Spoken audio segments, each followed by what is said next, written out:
அனைவருக்கும் வணக்கங்க. நான் நந்தீஸ்வர அஸ்ட்ராலஜி பேசுகிறேங்க. ஒவ்வொரு பெண்ணோ ஆணோ வந்துங்க ஒரு லக்கணத்தில் பிறந்திருப்பாங்க.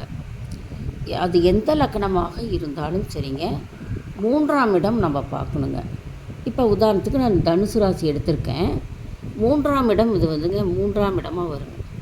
1 2 3ங்க. இதனுடைய அதிபதி எதுங்க?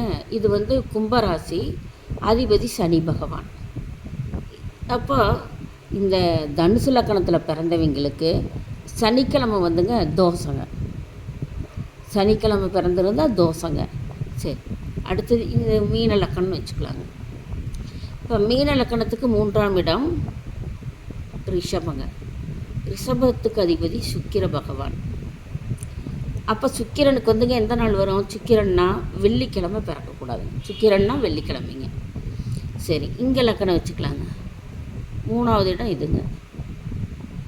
இப்போ இது அதிபதி யாருங்க? சூரியன். இப்போ இதுக்கு வந்துங்க சிம்ம வீட்டுக்கு சூரியனு. சூரியனுக்கு வந்துங்க ஞாயிறு. சூரியனா ஞாயிறு தாங்க. இவர் ஞாயிற்றுக்கிழமை பிறந்துடக்கூடாதுங்க. இந்த மிதுன லக்கணத்துக்காரரு மிதுன லக்கணத்தில் பிறந்தீங்க, ஞாயிற்றுக்கிழமை பிறந்தால் தோசைங்க. சரி, இது கன்னி லக்கணம்னு போடலாங்க. 3ஆம் இடம் செவ்வாய்.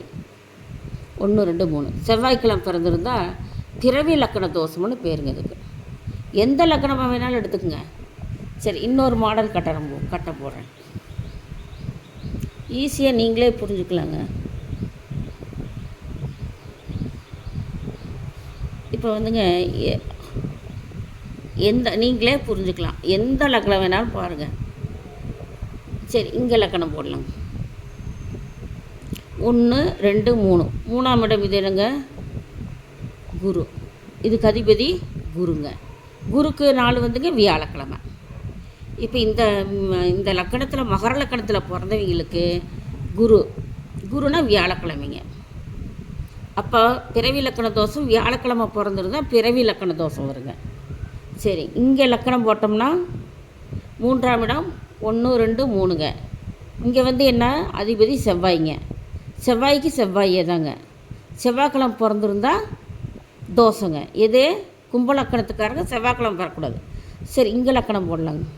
3ஆம் இடம் புதனுங்க. புதன்கிழமை பிறந்துடக்கூடாது. இந்த லக்கணக்காரரு மேச லக்கணக்காரங்க 3ஆம் இடம் புதன்கிழமை பிறந்துடக்கூடாது, தோசைங்க. சரி, இங்கே இந்த லக்கணத்துக்காரர் தான் நான் சொல்லிட்டேன். சூரியன் ஞாயிற்றுக்கிழமைன்ட்டு இந்த லக்கணம் போடலாங்க. கடக லக்கணம். 3ஆம் இடம் 1 2 3ங்க. இங்கே பிறந்திருப்பார். இங்கே என்னது? புதன். கடக லக்கணத்துக்காரர் புதன்கிழமை பிறந்த தோசைங்க. அதே மாதிரி கன்னி லக்கணம். இந்த லக்கணம்னா 3ஆம் இடம் செவ்வாய்ங்க. செவ்வாய்க்கிழமை பிறந்திருந்தால் பிறவி லக்கண தோசைங்க. சரி, இங்கே லக்கணமாக இருந்திருந்தா 1 2 3ங்க. இங்கே சனிங்க அதிபதி. சனிக்கிழமை பிறந்திருந்தால் பிறவி லக்கண தோஷம். இப்போ உங்களுக்கு புரிஞ்சிருக்குன்னு நினைக்கிறேன்.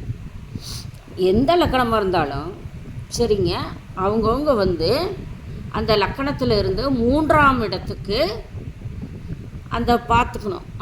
நாமளே ஈஸியாங்க அந்த கட்டத்தில் நாமளே அப்படியே கண்ணுலேயே நம்ம அப்படியே மனசுக்குள்ளேயே சொல்லிக்கலாம். தனுசு லக்கணமா 1 2 3ஆம் இடம் கும்பத்துக்கு அதிபதி சனியா. அப்போ நம்ம சனிக்கிழமை பிறந்திருந்தால் தோஷம். அதுதாங்க இதாங்க பிறவி லக்கண தோஷம்னு பேருங்க. இந்த தோசைக்காரங்களாம் அந்த கடவுளை வந்து வழிபடணும். இப்போ எந்த கடவுள் இருந்தாலும் அந்த தோசை கடவுளை வழிபட்டு அதுக்குண்டான நவதானியங்களை வச்சு விளக்கேற்றி வழிபடுவது மிகுந்த சிறப்பை தருங்க. இப்போ நீங்களே போட்டு பார்த்துங்க. அவங்கவுங்க லக்கணத்துக்கு 3ஆம் இடம் அதிபதி தெரிஞ்சுக்குங்க. நன்றி, சுபங்க.